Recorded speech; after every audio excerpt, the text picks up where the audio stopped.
fazer construções, recursos todos da construção civil, que é uma das indústrias que mais polui no mundo, né? Então é fundamental que as pessoas que estão envolvidas, moradores de entorno, sejam mobilizados, que a Associação de Moradores esteja junto com o FITAC presente, mobilizando e organizando as pessoas do PIB.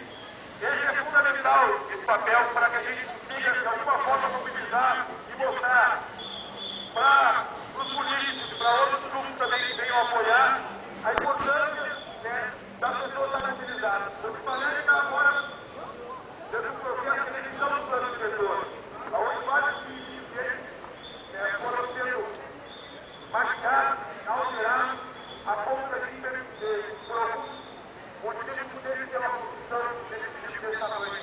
Mas aqui a gente tem que mobilizar e tem princípios vários da sociedade civil, da importância de estudos, tanto do impacto ambiental como do estudo do impacto de criança. Esse estudo do impacto de